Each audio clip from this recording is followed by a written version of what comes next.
This is Newcap News with Mike Baden.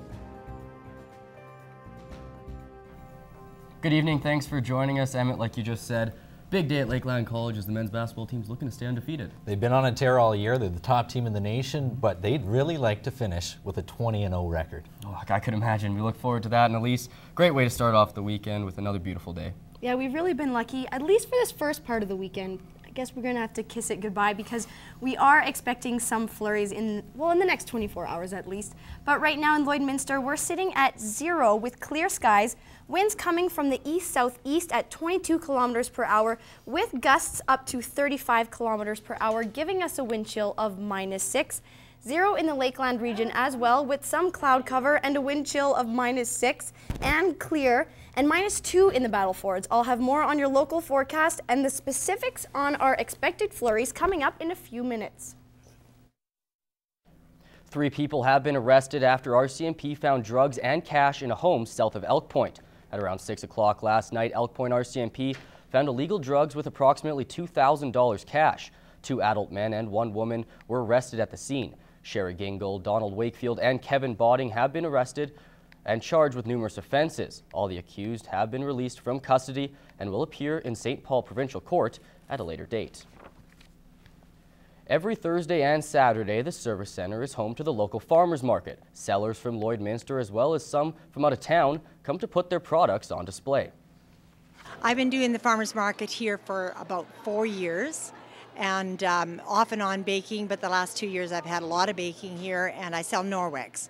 And so I've been doing this for quite a long time, and I'm here twice a week in the winter and Thursdays in the summer. Linda Shakotko has recently added gluten-free treats to her table to keep up with the diet trends and needs of customers. After 4 years of selling, Shakotko has made lasting friendships with many of the other vendors, who like her are committed to the weekly market. She says the social aspect is one of the best parts. She encourages everyone who has yet to visit the market to give it a try. I would say get down here. We've got a variety of all kinds of things. And in a few weeks, the vegetables will be back. And so keep a watch on the newspapers and the advertising out there so that you can see what's coming each week. The second annual Ladies' Night fundraiser was held last night to support Midwest Food Resources, and women of Lloydminster took to the town for a good cause. Elise Cox has more. Girls just want to have fun, and they definitely did at the Ladies' Night fundraiser for Midwest Food Resources. We were just thinking of some new different ideas to do some fundraising around town, so we thought a ladies' night is a good time to get some girls out and have fun. The night included a banquet, local entertainment, a silent auction, and a fashion show with some fairly nervous first-time models. I wouldn't be surprised if I fell downstairs. But Taryn didn't have anything to be worried about, and the event certainly didn't fall flat either. Clothes were provided by Hemp 2000 for the stylish fashion show, accompanied with great music to raise money for a good cause. Midwest Food Resources does a number of programs, including collective kitchens, kids in the kitchen, fresh food box, homemade baby food workshops, and gardening programs. And we do them in order to improve skills around food. They do a lot of good things in the community and supporting healthy eating and healthy habits. And the support they've received in the past 2 years from women in the community has been overwhelming. It has been absolutely phenomenal both last year and this year. We've been able to do this event for a really low cost to our organization, which is absolutely fantastic. So we have had amazing donations for our silent auction and for door prize items. So for fundraising or just escaping to have a ladies' night with their girlfriends. Some of us are moms and spend a lot of time with our kids, and so it's a good excuse to get out and have a good time. Ladies' night was once again a success. Elise Cox, Newcap News. Emmett now joins us for our first look at sports, and Emmett, the Lakeland Rustlers men's basketball team looking to make it 20 in a row. Them and the women were action, wrapping up their season at home against the Keanu Huskies. Both teams came into the weekend series already guaranteed a playoff position, but there was still a lot on the line for the men and women. The men were hoping to finish the season undefeated with a 20-0 record. The women were looking to extend a 5-game win streak to 7 and roll into the playoffs with huge momentum. The women eked a 70-64 victory on Friday night, a win that had head coach Chris King angry with his team's poor defensive play. Today, the ladies came out flat again, leading by only 3 over the last-place Huskies after the first quarter. The ladies tightened up in the second half, going on a 33-19 run to go into the fourth quarter up 17 points. The team continued to cruise in the final frame, dominating their final regular season game, 74-51. The Rustlers finished the season with the greatest turnaround in the ACAC, finishing 14-6, a complete reversal of last year's 6-14 team, making head coach Chris King a prime candidate for Coach of the Year. The ladies finished in second place in the ACAC North, setting up a best-of-3 playoff next weekend against CITL. The green and gold are thrilled to be heading into the playoffs with momentum, especially after bouncing back from Friday's poor showing. We stuck more to our scouting report and came out with more energy and better defense than yesterday, so I think it's a good start to go into playoffs next week because we're 4 games away from going to nationals, so we're all pumped up about that now. I was happy with today's effort. Yesterday I thought we didn't play well defensively especially, but on the offensive end either. I thought today was more of a complete game. We started out a little sloppy, but it's nice to take that momentum going into next week to state. The Lakeland men, meanwhile, were looking to make history this weekend, needing 2 wins against the Huskies to finish the season undefeated. On Friday night, the men actually trailed the Keano Huskies 26-17 after the first quarter of action. Halfway through the night, the men still had some work to do, falling behind 47-44. The men regained focus, shook off the nerves, and went on a tear in the second half of the game, eventually rolling to a 103-92 victory. This evening, there was never any doubt about the outcome of the game. The Rustlers led by 19 points at the half and continued to dominate the rest of the way, winning their final game of the regular season, 110-81. The top-ranked team in the nation is heading into the playoffs, the undisputed leaders of the ACAC, a position that has the team elated but still ready for a challenge. Focus and intensity are the main things we got to keep because we know we haven't won anything yet. We still gotta go into the playoffs, mentally prepared and physically prepared, rest our bodies and rest our minds and get the wins. I'm really happy for our college. I'm really happy for our program, and these kids, they really deserve it. So in our community, so we want to share it with everybody.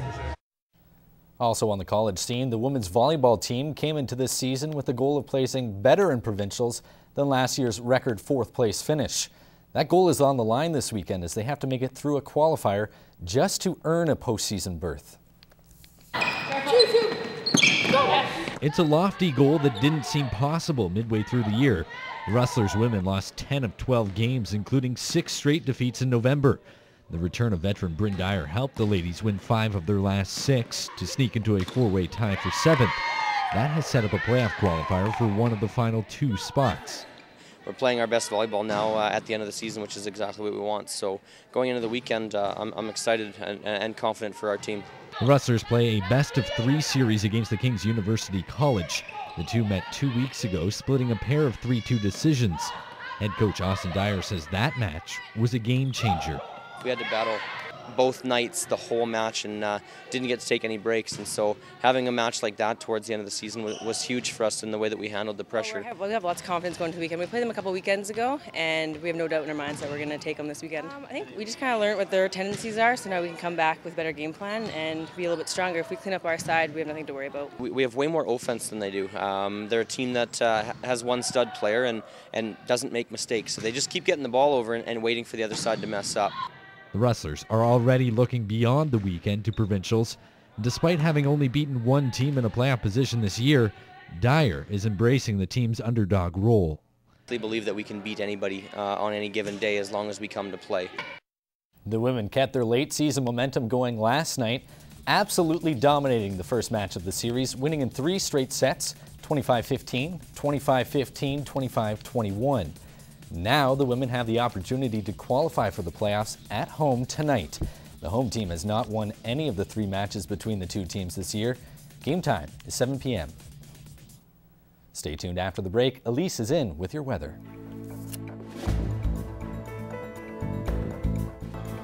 Game 2 of the Junior B series between the Lloydminster Bandits and Vermilion Tigers got underway last night in Vermilion. The underdog Tigers surprised the Bandits on the road Wednesday night, and we're looking to put Lloydminster in a difficult 0-2 hole in the best-of-5 series. The game started off pretty timidly. Bandits up 1-0 on the power play with 20 seconds left in the first. Captain Kodi Sawka finds Dusty Irvine going down early. 2-0 lead going into the second. After falling behind 3-0, the Tigers battle back with back-to-back goals, including this shorty on the 201 by Jeff Olsen. They trail 3-2 halfway through the second, and just seconds later, the game turns ugly. Logan Word and Ethan Mons get in a dust-up, and that sets off quite the chain reaction. Nathan Newman drops the gloves with Harrison Moss. Now pay attention to the top corner of your screen. Easton Obrowski skates to center to meet up with Tigers tender Dusty Irvine.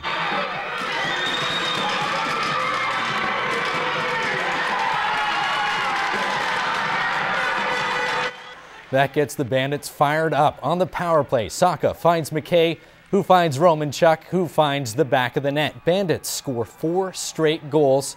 Chris Romanchuk finishes with a hat trick after a late goal, and the Bandits knot the series at 1 game apiece. A gritty win for the visitors. I think there was a little tension before the whole fights. I think there's some Facebook messages back and forth for the goalie's going to go at her, but other than that, I think it's just finally everyone started getting mad at each other, so ready to go. With the fights and everything, it was old-time Bandit hockey finally. We haven't really had that all year, so it's good to see. We're not the biggest team as last year, but it looks like we're back. I'm thrilled with the effort, and I'm thrilled with the battle and the guys coming out, sticking up for each other and working hard. And I thought they played well 60-minute game, and it shows what our team playing a 60-minute game can do. The Baker Hughes Bobcats are on the road tonight for their second last game of the season. The Bobcats are assured of a third-place finish in the Dodge Division. Tonight's opponents are the 7th-place Knights of Columbus Pats. The Bobcats' Jetland Houcher leads the league with 58 points in 30 games. The Lloydminster Universal Heat hope to wrap up their first-round playoff series against the Spruce Grove Pack. The Universal Heat finished 32 points ahead of the Pack in league standings. In Game 1 on Thursday, the Universal Heat absolutely stomped Spruce Grove, winning 8-2. The season is almost over at the Lloydminster Skating Club. Before it wraps up, though, club members have 2 of their most important dates of the year. Skaters from across the region are in peak focus, doing their second tests of the year. Skaters are graded on their ability to perform various techniques. A passing score means another level to add to their resume. It gives them something concrete to work toward, and when they're successful, they know that the time and effort they put in all year long has paid off. And if it doesn't work out and you don't pass the test, then you know you got to work a little harder. It's pretty significant. It's kind of nearing on the end of their season. They have one more test in spring to kind of get the test that they set out to get at the beginning of the season. So it's, it's part of their goal setting. The club had to turn away some area skaters this year because of the popularity of the program. Amber Leachman is one local skater who has been testing since she was 7 years old. She is now at a silver level and has set goals beyond the tests. Get a coaching degree and coach can skate while I go to school. So. Leachman is also one of 4 local skaters heading to Star Skate Alberta and Whitecourt next weekend. The club has had recent success at the provincial competition, capturing a gold medal last year. Leachman hopes to move on to the finals this year. We practice really hard. No skipping practices or anything. 4 of us going are competing against each other, so it's a good chance to push each other to do well. But our skaters go with the right attitude. First and foremost, they want to go do the best they can. And if they happen to make the medal round, fantastic. And if they happen to medal, better yet.